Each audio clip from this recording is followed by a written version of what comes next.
Hello everyone, this is Aryan Thakkar, your coach and mentor, and welcome back to my YouTube channel on Aryan Tutorials. Now, this is your final verdict on how to score 75 plus in your English paper 1.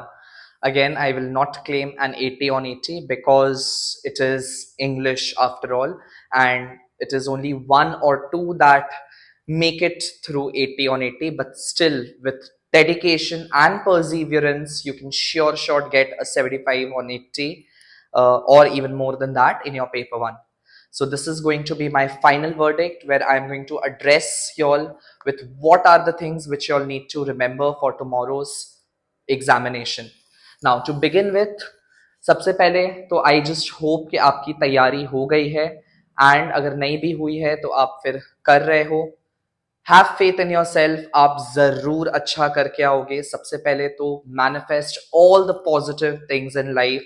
Stay calm, stay focused, do not worry. I have absolute faith in y'all that आप सबका paper बहुत अच्छा जाएगा. Tension मत लीजिए, ऐसा paper नहीं आएगा कि आप कर ही ना पाओ. काउंसिल कभी भी इतना चैलेंजिंग नहीं बनेगा. Council has always stood by a holistic development of child when it comes to CISCE, and they will stand by it. So don't worry about that.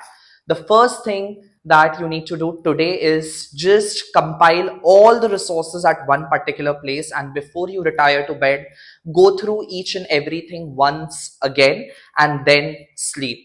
हो सके तो खुद को इतना एग्जॉस्ट कर लीजिए आज पढ़ के कि जब आप 10 साढ़े 10 बजे सोने जाओ तो आपको नींद आ जाए. क्योंकि अगर आप सेटिस्फाइड नहीं रहोगे अपने रिवीजन से तो आपको रात को सोने में परेशानी होगी. आपका ब्रेन आपको चैलेंज करेगा, सोने नहीं देगा रात में. तो इसीलिए अच्छे से तैयारी करिए. Give in your best shot today, and tomorrow when you wake up, try getting up by 8 AM in the morning. Sit down with your studies, पढ़ाई कर लीजिएगा. वो भी डिटेल में पढ़ने का कुछ जरूरत नहीं है. You can just go through on the surface level by all your resources and notes which you all have made in the past couple of days. या फिर आपको अगर नोट्स देखने का ना भी मन हो, just sit with your self and reflect back on the things which you have done in the past days. ठीक है. एंड कोशिश करिएगा कि 10 साढ़े 10 के अंदर अंदर आप अपना पढ़ाई कंप्लीट करके रैप अप कर दो. Eight the max you can stretch it till 11. उससे ज्यादा खुद को मत खींचिएगा.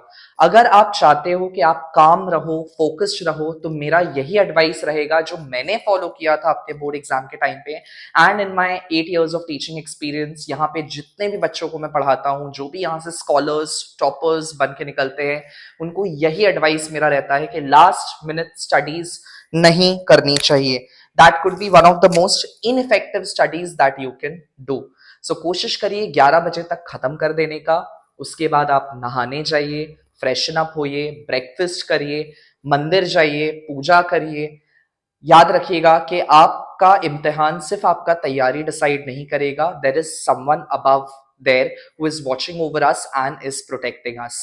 सो उनसे प्रे जरूर करिएगा कि, एंड प्लीज भीख मत मांगिएगा भगवान से. आई वुड से कि हे भगवान पास करवा देना, ऐसा वैसा नहीं. आपको सिर्फ उतना ही फल मिलेगा जितना आपने कर्म किया है. उससे ज्यादा नहीं मिलेगा, उससे कम भी नहीं मिलेगा. जस्ट भगवान के पास जाके सिर्फ एक ही चीज बोलिएगा कि thank you God for what ever you have given me, and just stay bye my side when I give my paper. इससे ज्यादा आपको और कुछ प्रे करने का जरूरत नहीं है. घर आइए, अपने माता पिता मॉम डैड के साथ बैठिए, उनसे बात करिए, उनका हालचाल पूछिए, वो आपका हालचाल पूछेंगे कि आपका कैसा तैयारी है. अपना स्ट्रेस उनके साथ शेयर करिए. अपनों के साथ शेयर करने से जरूर आपका स्ट्रेस कम होगा, बट बुक्स मत पढ़िएगा. कमिंग टू नेक्स्ट, जब कोशिश करिएगा, कल आपका फर्स्ट पेपर है, स्कूल एटलीस्ट आप 1 बजे से पहुंच जाइए क्योंकि 2 बजे से आपका पेपर शुरू होना है. 1:45 will be your reading time, 15 minutes prior. So be there at least 45 minutes before your examination begins, क्योंकि टीचर्स आके आपको फर्स्ट डे सारा प्रोसीजर समझाएंगे, क्या होना है, कैसे होना है. आपको आपका सीटिंग अरेंजमेंट अलॉट किया जाएगा. That is why you should be on time for your first paper. ठीक है. एंड अगर आपको अच्छा नंबर लाना है, अगर आप मेरे को अपने बड़े भाई की तरह कंसिडर करते हो, and if you will listen to me, then take my advice that Build a healthy competition among your peers and your friends. कल जब आप स्कूल जाएंगे, मेरी बात अगर आप मानेंगे तो आप अपने हाथ में किताब सबसे पहले तो मत लेके जाइएगा, क्योंकि आप जितना पढ़ेंगे आप उतना ज्यादा स्ट्रेस आउट होंगे. You need to have your presence of mind while writing your paper. And दूसरा इंपॉर्टेंट चीज, स्कूल जाते ही कोई भी दोस्त आपके पास आके अगर बोलता है तेरा कितना प्रेपरेशन हुआ, तूने ये किया वो किया, उसको सीधा भगा दीजिए वहां से कि bro I am going to give you one rap if you come and ask me all these questions. दूर रहिए ऐसे लोगों के साथ जो आपको और ज्यादा स्ट्रेस आउट करते, क्योंकि you need to have your peace of mind and calm when you are giving your paper.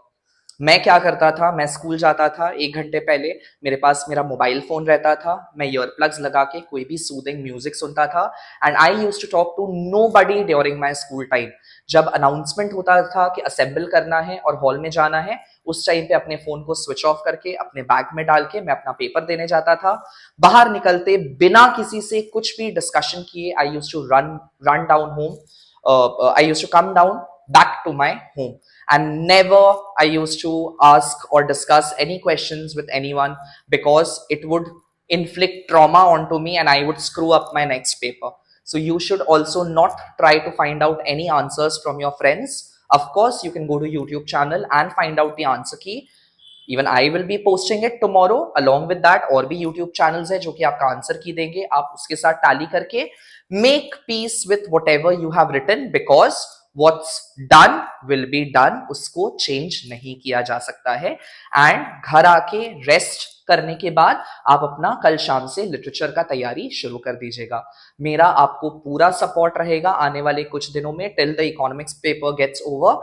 उसके बाद मैं कॉमर्स में भी कोशिश करूंगा आके आपको सारा एडवाइस एंड हेल्प आउट कर देने का. ठीक है. Now coming to the paper, how are you going to dodge tomorrow's paper? What should your mindset and your strategy be for tomorrow's examination?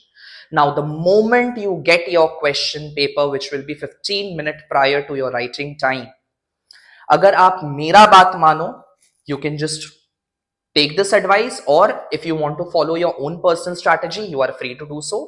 But if you were to listen to my advice, I would advise you, the moment you get your question paper, जो भी आया है आपको वो तो करना ही है, आप उसको स्किप तो नहीं कर सकते हो. स्टार्टिंग के 2 से 3 मिनट सिर्फ नजर घुमा लीजिए कि क्या कॉम्पोजिशन का टॉपिक है, क्या डायरेक्टेड राइटिंग आया है एंड क्या प्रपोजल आया है.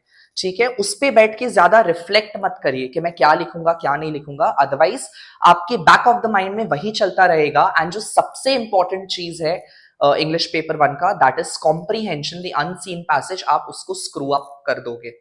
तो इसीलिए जो कुछ भी आया है उसको 3 से 4 मिनट में एक ओवरव्यू लेके just run down to your passage, calm yourself down, do not be in a hurry to read the passage, read each and every word properly and start off your writing time with the unseen passage, that is comprehension.